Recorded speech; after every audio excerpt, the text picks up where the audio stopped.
When most people hear the name Aleister Crowley, rational and scientific probably aren't the first words that spring to mind. But in his book, Magick Without Tears, Crowley actually advocates for a surprisingly logical approach to magic. That's very true. It's a collection of letters where he answers questions about magic and the occult. Almost like he's having a friendly chat about the universe, really, and everything in it. Yeah, you're right. Crowley really pushes back against that image, of a sorcerer hunched over a bubbling cauldron. He defines magic as, and I quote, the science and art of causing change to occur in conformity with will. Okay. So he's really talking about understanding and working with these, subtle forces of nature and the human mind, not about pulling rabbits out of hats or anything like that. So subtle forces is kind of a loaded term, right? Right. What did Crowley actually mean by that? How do those fit into all of this? He believed that unseen forces connect everything in the universe. Okay. And he actually called these forces Ophidian vibrations. Ophidian vibrations. Yeah, Ophidian vibrations. And he suggested that they could be influenced, through focused will and intention. He even hints that that there might be these individuals that he calls secret chiefs who have this exceptional spiritual attainment, and that maybe they use these vibrations to, kind of subtly guide events, but on a grand scale. So we're talking about secret chiefs subtly influencing world events. It sounds like something straight out of a conspiracy theory. Right. Shouldn't we be worried? I mean, is that what he's saying? No, I don't think Crowley would have wanted us to get swept up in paranoia or anything like that. He really emphasizes that his book, Magick Without Tears, focuses on personal growth, and understanding, not on controlling others. Okay. He even writes, one thing I regard from my own experience as certain. When you call, they come. It's like that true power, real power. It comes from focused intention, right? It's about aligning yourself with the currents of the universe, not from manipulating others. Okay. So if magic isn't about, controlling other people, how do we actually tap into it for personal growth? Crowley was saying. Well, Crowley believed that a clear mind, that's really essential for, navigating the world of magic. Yeah. He really emphasized logic and analysis, even when you're dealing with these, seemingly mystical concepts. Right.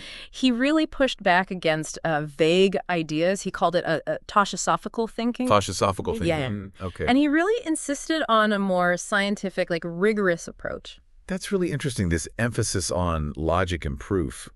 Especially, coming from someone with Crowley's reputation. Right. How do you reconcile those two things? Yeah. Let's take astrology, for example. Okay.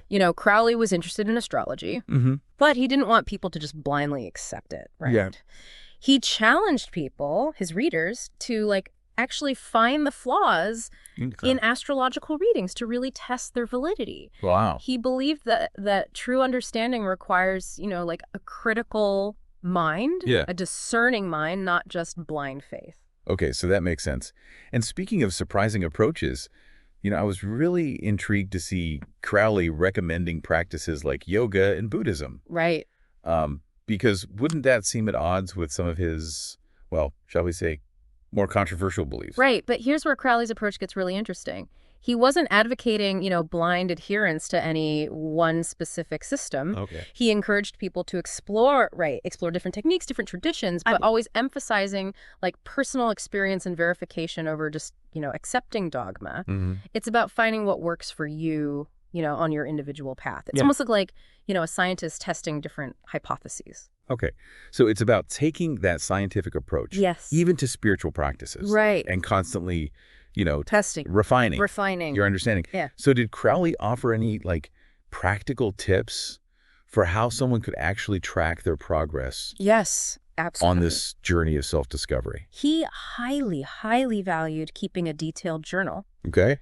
To record your experiences, your thoughts, your insights. He called this the magical record. Magical record? Yeah, magical record.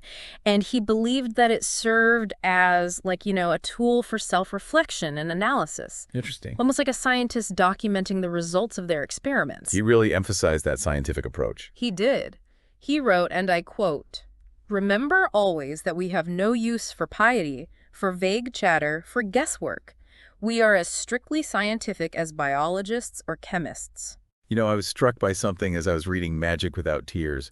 For someone often labeled as this dark and enigmatic figure Crowley's writing, it actually has this really playful side to it. Yeah. Like, I even found myself chuckling at his rant about basic English and like his description of this word game he invented called fore and aft. It's like a different side of him than I think people would expect. Yeah, that's very true. But I think, what's really fascinating is how this playful side of Crowley actually connects to his broader philosophy. Okay. He wasn't just about, like serious rituals and occult practices. Right. He also believed in finding joy and, wonder in these unexpected places. Yeah. Even something as simple as like a word game. Okay. Yeah, that makes sense. And I feel like, that joyfulness you're talking about, it also feels connected to his critique of like blind faith and authority and the dangers of mob mentality, both of which he tackles in Magick Without Tears. Absolutely. And I think if we, connect those ideas to the bigger picture, it really speaks to Crowley's core message of individual responsibility. Okay.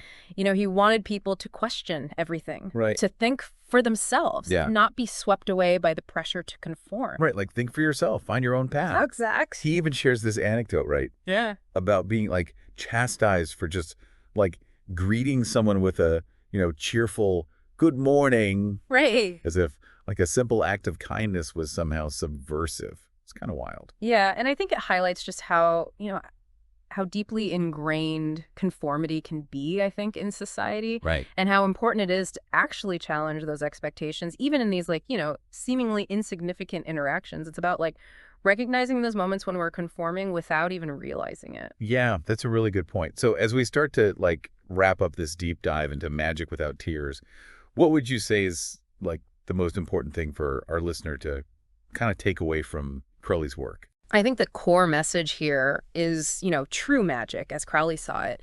It lies in understanding yourself.